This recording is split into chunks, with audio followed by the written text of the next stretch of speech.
आज चाहिँ हाम्रो वेलकम प्लस फेयरवेल प्रोग्राममा के भयो त सुरुमा चाहिँ मरबिम घरबाट निस्किन्छौँ र सिधै हामी चाहिँ हाम्रो डेस्टिनेसन म्याजेस्टिक पार्टी प्लेसमा चाहिँ पुगिहाल्छौँ। त्यसपछि हामी भित्र गएर हेरेको त हाम्रो फेयरवेल र वेलकम प्रोग्राम चाहिँ एकदम बवाल बनाएको अनि सरले अगाडि गएर कार्यक्रम सञ्चालन गर्दै हुनुहुन्थ्यो अनि हामी चाहिँ सधैँ ब्याक बेन्चरहरू आज पनि हल्ला गर्दै पछाडि बसिरहेको। त्यसपछि एकैछिनमा हाम्रो चाहिँ वेलकम प्लस फेयरवेलको लागि चाहिँ सबैजना लाइन बाई लाइन अगाडि गएर टिका लाउँदै फोटोसोटो खिच्दै पछाडि आउने काम भइरहेको थियो। त्यसपछि एकैछिनमा हाम्रो डान्स प्रोग्राम पनि सुरु हुन्छ।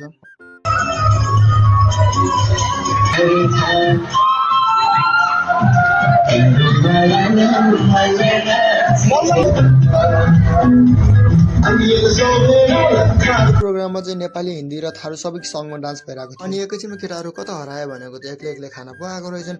अनि मलाई त मासु पनि छ भन्दै देखाउँछ। अनि म पनि मासु भनेपछि त छिट्टो छिट्टो खाना लिन गएको थिएँ। यता त लाइन पो लाग्नु पर्ने रहेछ। अनि जसो तसो गरेर लाइन मिच्दै भए पनि खाना लिएर आउँछु। अनि एक गाँस के खाना पाएको थिएँ। यता त चोरको त फेरि कमी नै थियो। होस् आजको दिन चाहिँ एकदम बब्बल रमाइलो भएको थियो। अनि खाना खाने बित्तिकै यहाँ बसेर नि के काम छ भनेर चाहिँ हामी चाहिँ सिधै घर। अनि आजको लागि चाहिँ यति नै, बाई बाई।